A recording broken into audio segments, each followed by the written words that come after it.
प्यारे बच्चों, स्वागत है आपका विस्फोट लर्निंग एकेडमी के इस नए वीडियो में। तो बच्चों, आज के इस वीडियो में हम आपकी कक्षा 11वीं भौतिक विज्ञान के पार्ट 2 का लास्ट टॉपिक जो है सार्थक अंक, उसके पूरे इतिहास के बारे में, उसकी समस्त चर्चाएं आज के इस वीडियो में करने वाले हैं। वीडियो एकदम सीक्वेंस से चलेगा, सहज सरल और आसान भाषा में विद कंसेप्ट आपको सारे टॉपिक्स बताए जाएंगे। तो आइए बिना देर के वीडियो को शुरू करें। तो सबसे पहले अगर हम सार्थक अंक की बात करें तो देखिए, किसी भी भौतिक राशि का जब मापन किया जाता है, किसी भी भौतिक राशि का मापन किया जाता है तो हम ये मानते हैं, देखिए भौतिक विज्ञान में होता क्या है कि किसी भी राशि का सबसे पहले प्रेक्षण लेते हैं, फिर उसका हम क्या करते हैं, मापन करते हैं, उसकी गणना करते हैं। तो उस गणना में कुछ ना कुछ त्रुटियां आती हैं। तो त्रुटियों के बारे में तो हमने अध्ययन कर चुके, पहले त्रुटियों के बारे में हम अध्ययन कर चुके हैं, और अब हमारा जो टॉपिक है उसमें हम पढ़ेंगे सार्थक अंक। तो सार्थक अंक क्या होता है? सार्थक अंक मतलब यह हुआ कि आपका जो गणना हुई है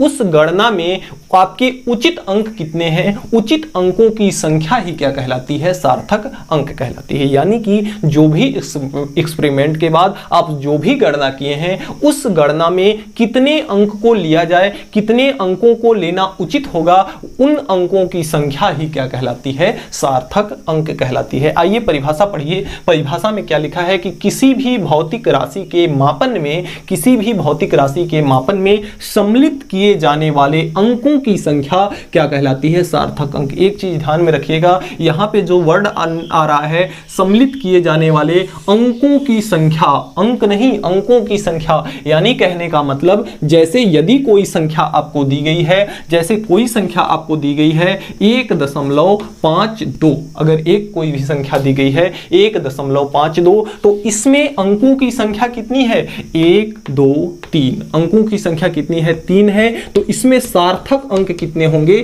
सार्थक अंक, तो इसमें सार्थक अंक कितने होंगे आपके, 3 होंगे। सार्थक अंक कितने होंगे, 3 होंगे। दूसरा चीज कि इसमें देखिए दो चीजें होती हैं, दो प्रकार की संख्याएं होती हैं। जैसे अगर कोई भी मापन आपने इस प्रकार से लिखा तो इसमें दो प्रकार की संख्याएं होती हैं। एक तो होती है अविश्वसनीय संख्या और दूसरी होती है विश्वसनीय संख्या। तो अविश्वसनीय संख्या किसे भी कहते हैं, अविश्वसनीय संख्या किसे कहते हैं, किसी भी मापन में, किसी भी मापन के लास्ट अंक को, किसी भी मापन के लास्ट अंक को, अभी मैं बताऊंगा आपको कि अविश्वसनीय क्यों कहा जाता है और इस संख्या को विश्वसनीय क्यों कहा जाता है। तो जो लास्ट का अंतिम अंक है, किसी भी मापन के लास्ट का जो अंतिम अंक है, इसे हम कहते हैं अविश्वसनीय,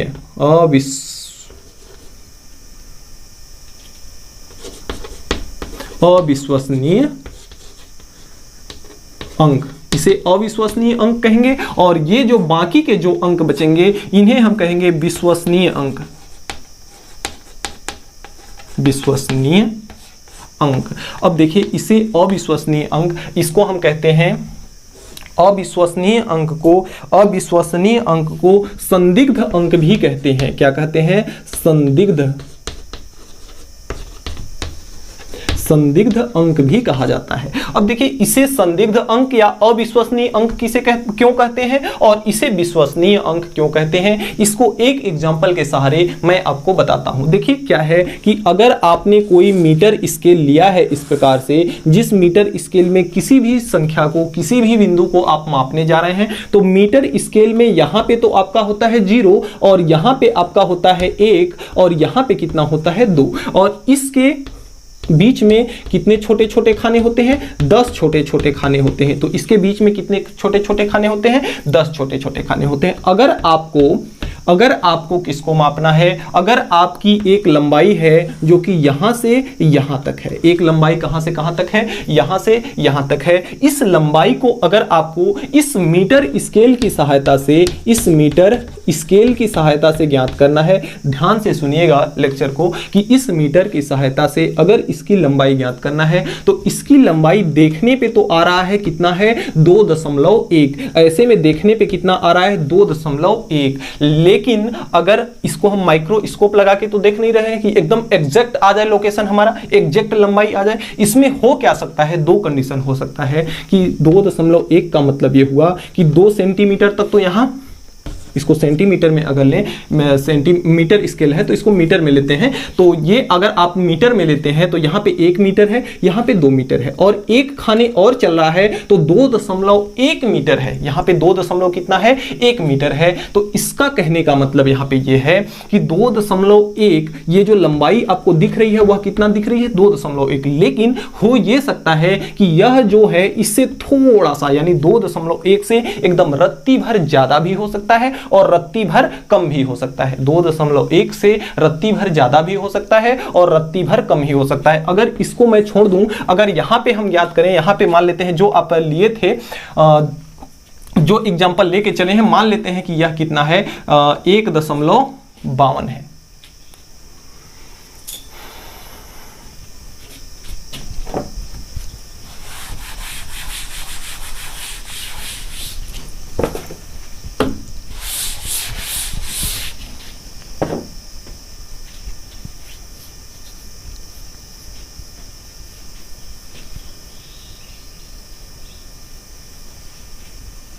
तो देखिए इसको मैं एक एग्जांपल के सहारे बताता हूं आपको। अगर यह आपका क्या है मीटर स्केल है, यह क्या है मीटर स्केल है, और मीटर स्केल पर मान लेते हैं कि यहां तक की लंबाई कितनी है, यहां तक की लंबाई आपकी है 5 मीटर। यहां तक की लंबाई क्या है 5 मीटर। इधर आपका 1 है, 2 है, 3 है, 4 है, 5 है, और इसमें देखिए छोटे छोटे खाने भी होते हैं, तो यहां तक की लंबाई अगर कितनी है 5 मीटर, मान लेते हैं 5 छोड़ दीजिए, इसको मान लेते हैं कि यहां पर आपका 1 है, यहां पे 2 है, और यहां पे कितना है 0 है। तो इस प्रकार से इसमें देखिए छोटे छोटे खाने भी बने होते हैं। तो ये आपका रहा मीटर स्केल। अगर आपको यहां पे जो दूरी है उसको मापनी है कितना 2.1, यानी कि आपको लंबाई यहां से यहां तक की लंबाई अगर मापनी है, यानी आपको कितना मापना है 2.1 मापना है।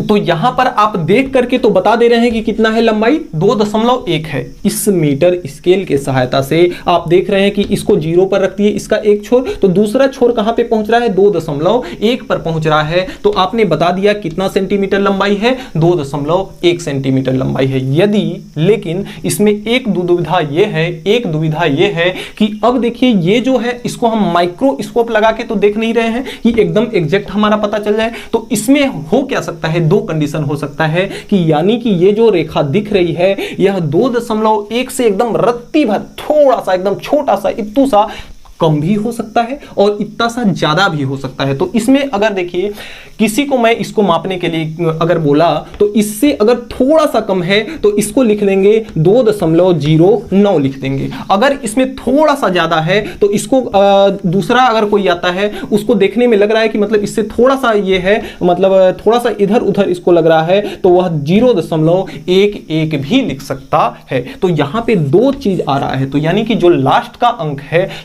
अंक है यानी कि यहां पे जैसे 1.52 था, तो इसमें कोई जरूरी नहीं है कि 1.52 एग्जैक्ट हो, लेकिन 1.5 तो एग्जैक्ट है, यानी कि 2 से ज्यादा तो है ना, तो ये मान तो एग्जैक्ट है ना। तो उसी प्रकार से 1.5 तो एग्जैक्ट है, यह किसी भी कंडीशन में नहीं बदल सकता, इसलिए इसे कहा जाता है विश्वसनीय अंक। लेकिन ये जो 2 है इसको अगर कोई मापता है तो 2 से अगर रत्ती भर उसको ज्यादा दिख जाता है तो वह कितना कर लेगा, तो वह इसको ज्यादा अगर दिख जाता है तो इसी लंबाई को वह माप देगा 2.53। अगर किसी को थोड़ा सा कम दिखता है तो वह क्या नाप देगा 2.51, 2 के जगह 1 लिख लेगा, या तो 1 बढ़ा देगा या तो 1 घटा देगा। इसलिए लास्ट का अंक जो है वह निर्धारण, लास्ट के अंक का निर्धारण जो प्रेक्षक होता है यानी जो लंबाई मापने वाला होता है वह निर्धारण करता है, वह एक्चुअल नहीं होती है। 1.5 तो आपका एक्चुअल है, 1.5 को तो घटा बढ़ा नहीं सकता,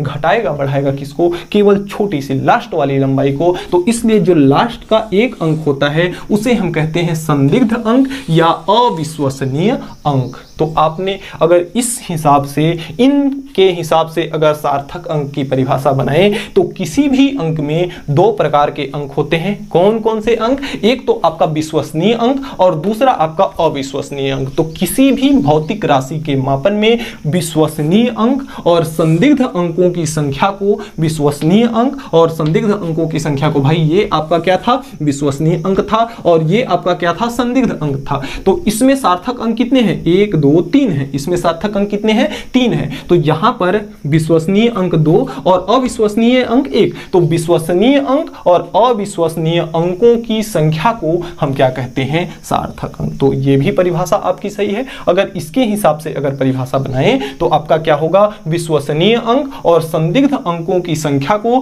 क्या कहते हैं? सार्थक अंक कहते हैं। तो इस प्रकार से इस सार्थक अंक की दोनों परिभाषाएं आप लिख सकते हैं। इसके बाद आइए देखते हैं कि सार्थक अंकों को निर्धारण करने का, सार्थक अंकों की संख्या को निर्धारण करने के कुछ मूल नियम हैं, कुछ नियम दिए गए हैं भौतिक विज्ञान में। वे नियम क्या क्या हैं? तो आइए नियमों को देखते हैं। तो अब हमारा अगला टॉपिक है कि सार्थक अंकों की गणना हेतु कुछ नियम जो दिए गए हैं वे नियम क्या क्या है। तो जो नियम नंबर 1 है, पहला नियम ये कहता है कि यदि आपके पास कोई अशून्य संख्याएं हैं, अशून्य संख्याएं का मतलब ये हुआ कि 1 से लेके 9 तक की संख्याएं जो 0 के बराबर नहीं है वह क्या होती हैं? अशून्य संख्याएं। तो पहला नियम आपका सार्थक अंकों की गणना हेतु जो नियम है, नियम नंबर 1, पहला नियम कहता है कि कोई भी यदि आपके पास अशून्य अंक हैं तो वह सारे अंक सार्थक अंकों की संख्या में जोड़े जाएंगे। कहने का मतलब यह है कि जैसे आपको दिया है 1945, कितना दिया है? 1945, और इसमें पूछ रहा है सार्थक अंकों की संख्या। तो यहां पे देख रहे हैं कोई भी अशून्य अंक नहीं है, तो यहां पे जो सार्थक अंकों की संख्या है वह कितनी होगी? 4 सार्थक अंक होंगे, 4 सार्थक अंक होंगे। नियमों को अच्छे से सुनिएगा और जो कुछ भी नियम बताए जा रहे हैं आप नोट्स कॉपी में प्रॉपरली हर नियम को विधिवत लिखते जाएंगे। तो यहां पे देखिए पहला नियम हमने बताया कि सभी अशून्य अंक सार्थक अंकों की संख्या में जोड़े जाते हैं। तो ये जो अशून्य अंक था तो इसमें सारे के सारे अशून्य अंक हैं, इसलिए सार्थक अंकों की संख्या यहाँ पे कितनी है? 4 है। नियम नंबर 2, ध्यान से सुनिएगा, नियम नंबर 2 ये है कि किसी भी अशून्य संख्या के मध्य यदि कोई भी शून्य संख्याएं आती हैं, अशून्य संख्या के मध्य अगर कोई शून्य संख्याएं आती हैं तो वह भी सार्थक अंकों की संख्या में जोड़ी जाएंगी। जैसे कि अगर आपको दिया है 90007, तो इसमें अगर सार्थक अंक के लिए देखा जाए, नियम नंबर 2 हमने क्या बताया कि यदि किसी भी दो शून्य संख्याओं के बीच में यदि कोई भी शून्य आता है तो वह सार्थक अंकों की संख्या में जोड़ा जाएगा। यानी कि इसमें सार्थक अंक की संख्या कितनी है? 1 2 3 4 5। तो इसमें कितने सार्थक अंक हैं? 5 सार्थक अंक हैं। तो इसमें कितने सार्थक अंक हुए? 5 सार्थक अंक हुए। अब नियम नंबर 3 ध्यान से सुनिएगा, नियम नंबर 3 आपका है कि यदि कोई भी संख्या अगर दशमलव के पहले कोई अशून्य अंक नहीं है, यदि दशमलव के पहले, नियम नंबर 3 आपका है कि यदि दशमलव के पहले कोई अशून्य अंक नहीं है तो वहां पे जो 0 होगा, जो शून्य होगा, उसको सार्थक अंक में नहीं लिया जाएगा। कहने का मतलब आपका है कि जैसे दिया है 0.000 दशमलव आपका दिया है 25, तो इसमें आपका नियम नंबर 3 हमने बताया कि यदि दशमलव के पहले कोई अशून्य अंक नहीं है, यानी कि अगर 0 है तो वह सार्थक अंक की संख्या में नहीं गिना जाएगा। और इसमें सार्थक अंकों की संख्या कितनी होगी? मात्र 2 सार्थक अंक होंगे। तो इसमें कितने सार्थक अंक होंगे? मात्र 2 सार्थक अंक होंगे। और नियम नंबर 3 अपने नोट्स कॉपी में लिखिएगा कि यदि किसी भी अशून्य संख्या के पहले यदि किसी भी दशमलव के पहले यदि अशून्य संख्याएं हो तो वह शून्य सार्थक अंकों में नहीं जोड़ा जाएगा। अब नियम नंबर 4 जो आपका है, नियम नंबर 4 आपका है कि दशमलव के बाद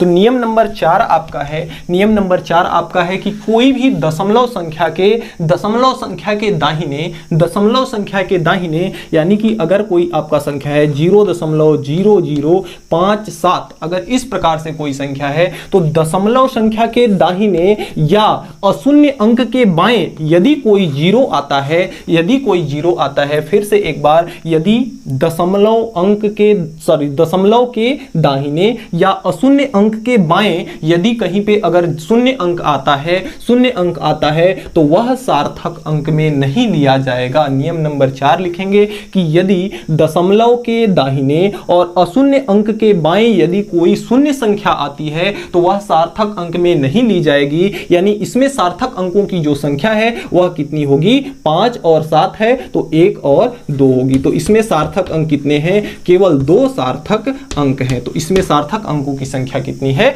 केवल 2 होगी। नियम नंबर 5 इसका है कि यदि किसी पद्धति को चेंज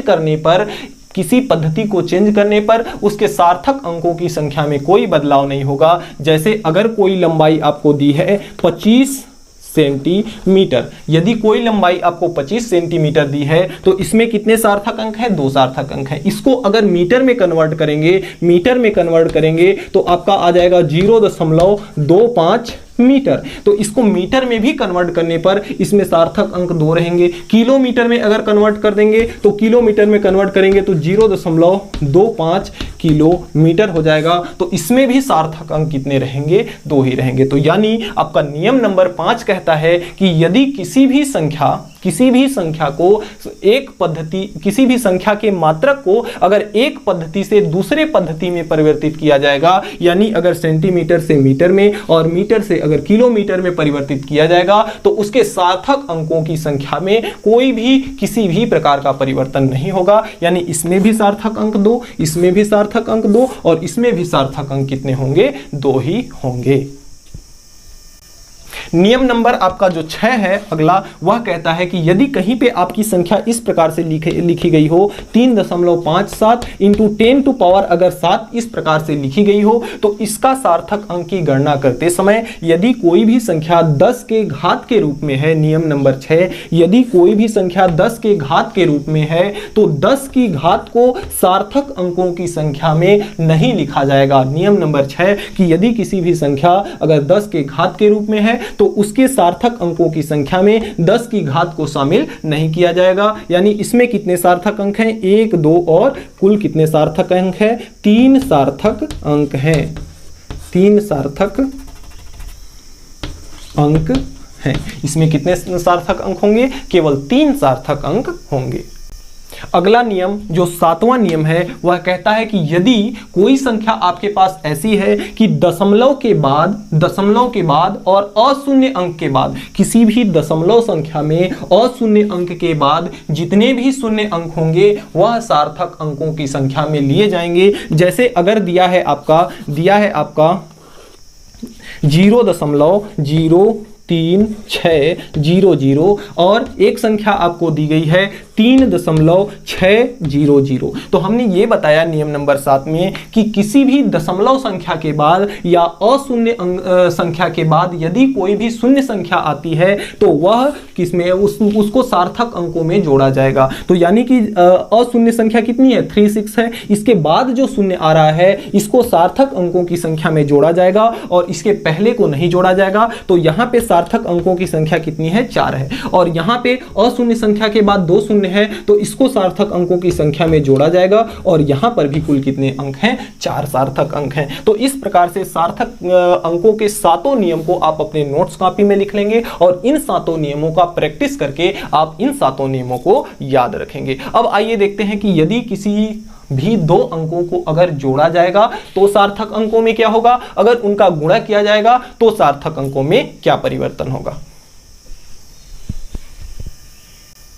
अब देखिए हमारा जो अगला टॉपिक है वह है सार्थक एवं गणितीय संक्रियाएं। गणितीय संक्रियाएं क्या होती हैं, जोड़, घटाना, गुणा, भाग, ये सब क्या कही जाती हैं, गणितीय संक्रियाएं। तो आइए देखते हैं कि सबसे पहला इसमें जो है संकलन या व्यवकलन। संकलन का मतलब होता है योग और व्यवकलन का मतलब होता है घटाना। तो संकलन या व्यवकलन, जोड़ या घटाने में सार्थक अंकों को कैसे निरूपित किया जाता है, आइए देखते हैं। अगर आपको कोई 2 संख्या दी जाती है 1.57 और 1.3, अगर 2 संख्याएं दी जाती हैं कि इसको जोड़ना है, अगर 2 संख्याएं आपको दी जाती हैं 1.538 और उसमें से घटाना है 1.1 को, इसको घटाना है और इसको जोड़ना है। तो आइए पहले जोड़ करके देखते हैं। 7 में ये आपका हो जाएगा 7, 5 3 कितना हो जाएगा 8 और 1 1 कितना हो जाएगा 2, और इसको जब घटाया जाएगा तो ये आपका हो जाएगा 8 और ये आपका हो जाएगा 3, 5 में से 3 निकला कितना हो जाएगा 4 और 1 में से 1 गया कितना हो जाएगा 0। अब इसमें देखिए सार्थक अंकों को अगर देखा जाए तो इसमें कितने सार्थक अंक हैं 1 2 और 3, और इसमें अगर सार्थक अंकों को देखा जाए तो 1 2 और 3 सार्थक अंक हैं। जबकि आपके संकलन या व्यवकलन में सार्थक अंकों का यह नियम कहता है कि सबसे पहले यदि किसी भी दो संख्याओं को हम जोड़ रहे हैं, लिखते चलिएगा इसको, कि कभी भी जब दो संख्याओं को जोड़ा जाता है तो उसमें जो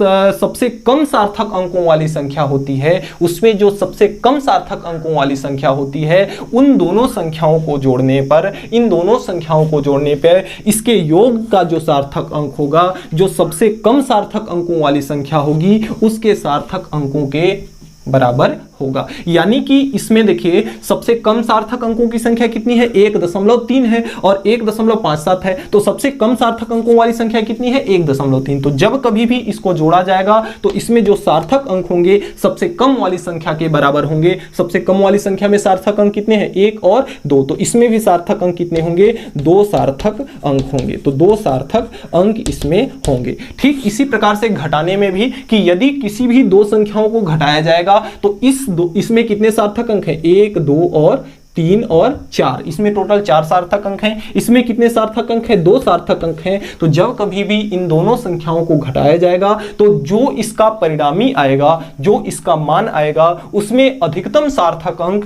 केवल 2 होंगे, क्योंकि सबसे छोटी संख्या के सार्थक अंक कितने हैं 2 हैं, तो इसके भी कितने सार्थक अंक होंगे 2 सार्थक अंक होंगे। तो इस प्रकार से हम समझ सकते हैं जोड़ में और घटाने में सार्थक अंकों की संख्या। सब आप हमेशा ध्यान रखेंगे कि जब कभी भी किन्हीं दो संख्याओं को जोड़ा जाएगा या दो संख्याओं को घटाया जाएगा तो जो कम वाली संख्या रहेगी, उसके जो कम सार्थक अंकों वाली जो संख्या रहेगी, उसके योग में या उसके घटाने में भी वही सार्थक अंक लिखे जाएंगे। तो इस तरह से हम समझ सकते हैं इसको।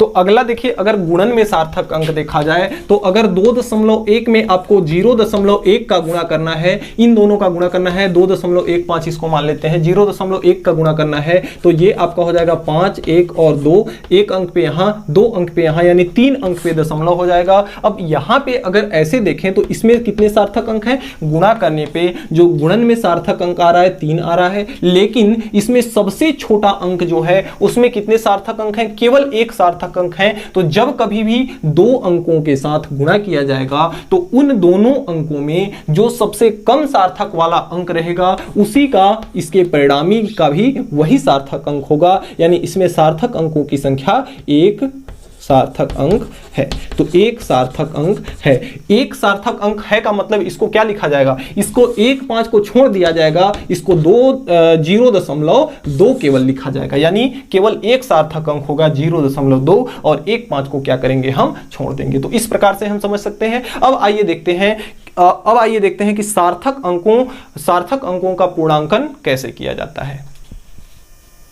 अब हमारा जो अगला टॉपिक है वह है सार्थक अंकों का पूर्णांकन। तो आइए देखते हैं सार्थक अंकों का पूर्णांकन हम किस प्रकार से करते हैं। जैसे आपने कुछ सामान्य नियम तो जानते ही होंगे कि जैसे अगर लिखा हुआ है 1.578, अब अगर हमें 0.5 का, अगर यहाँ पे 5 का अगर पूर्णांकन करना है, 5 को अगर पूर्णांक बनाना है, तो यहाँ पे देखिए इसके बाद वाली 5 के बाद वाली संख्या को देखते हैं। यदि यह संख्या, पहला हम बता रहे हैं आपको कि यदि यह संख्या 5 से बड़ी है, यह संख्या अगर कोई जरूरी नहीं है, यहाँ मान लेते हैं 5 के जगह पे कितना है 6 है, ठीक है ना, 5 ले लेंगे तो यहाँ पे थोड़ा सा आपको कंफ्यूजन हो सकता है, यहाँ पे मैं 6 ले लेता हूँ। तो यहाँ पे अगर हमें 6 का पूर्णांकन करना है, 6 को पूर्णांक के रूप में बनाना है, तो यहां से देखेंगे कि 6 के बाद का अंक अगर 5 से ज्यादा है तो 6 में 1 जोड़कर इसको हम लिख देंगे 1.7। इसको हम क्या लिख देंगे 1.7। यहां पे फिर से एक बार कि यदि किसी भी दशमलव के बाद किसी भी संख्या का पूर्णांकन करना है तो उस संख्या के बाद वाली संख्या को देखते हैं। यदि यह 5 से ज्यादा है तो इस संख्या में 1 जोड़कर लिख देते हैं, तो यह क्या हो जाता है, पूर्णांक के रूप में हो जाता है। नंबर 2, यदि किसी भी संख्या, जैसे यही मान लेते हैं 1.628 है, अब इसी में हमें 6 का पूर्णांकन अगर करना है तो यहां पे हम देख रहे हैं कि 6 के बाद वाली जो संख्या है वह क्या है, 5 से कम है। तो जब कभी भी संख्याएं 5 से कम होती हैं तो इसका पूर्णांकन करते समय केवल उसी संख्या को लिख दिया जाता है, बाकी इन दोनों को क्या कर देते हैं, छोड़ देते हैं। अगर 5 से कम है तब, अगर 5 से ज्यादा है तो आप क्या करेंगे, यहां पे 1 जोड़ देंगे। अगर 5 से कम है तो यहां पे क्या करेंगे, घटाएंगे नहीं, यहां पे उसी संख्या को लिख देंगे। अब अगला कंडीशन, तीसरा नंबर, कि यदि यहां पे 5 एग्जैक्टली 5 ही आ जाता है तब क्या करें, 5 से ज्यादा है और 5 से कम है। अब अगर 5 ही आ जाता है, जैसे आपका है 1.651 है, अगर 5 आ जाता है तो इसके दो नियम हैं, एक तो नियम यह है कि यदि 5 के पहले का अंक अगर सम हो, सम का मतलब जो 2 से कट जाए, तो यहां पे 6 का अगर पूर्णांकन कर रहे हैं तो 6 आपका 2 से कट जाता है। तो अगर दशमलव के 6 के बाद का अंक अगर 5 हो और 5 के पहले का अंक अगर जिसका पूर्णांकन कर रहे हैं वह अंक अगर सम है आपका, तो आपका यही का यही लिखा जाएगा 1.6। लेकिन यदि चौथा नंबर में अगर यह क्या होता है, 1.751 होता और इसमें हमें 7 का पूर्णांकन करना होता, तो यहां पे हम देख रहे हैं कि 5 के पहले का अंक जो है यह क्या है, विषम है। तो अगर 5 के पहले का अंक विषम होता है तो यहां पर हम क्या करते हैं, 1 बढ़ा करके लिख देते हैं, यानी 1 दशमलव कितना हो जाएगा, 8। तो इस प्रकार से हम संख्याओं का पूर्णांकन कर सकते हैं। तो इस तरह से हमारा जो इस पाठ का जो लास्ट टॉपिक था वह समाप्त होता है। तो प्यारे बच्चों, आज के वीडियो में इतना ही। हमें उम्मीद है कि आज हमने जो भी पढ़ा आपको अच्छे से समझ में आया होगा। फिर भी किसी भी प्रकार का कहीं पे कोई डाउट है तो आप नीचे कमेंट बॉक्स में कमेंट करके हमें जरूर बताएंगे, आपकी प्रॉब्लम को सॉल्व किया जाएगा। और यदि आप हमारे चैनल पर नए हैं, मेरा पढ़ाया हुआ अगर आपको समझ में आता है तो चैनल को सब्सक्राइब करके बेल आइकन को प्रेस जरूर कर लीजिएगा, ताकि मेरी आने वाली वीडियो की नोटिफिकेशन सबसे पहले आप तक पहुंच सके। तो मिलते हैं नेक्स्ट वीडियो में नेक्स्ट टॉपिक के साथ नेक्स्ट डे। तब तक के लिए गुड बाय।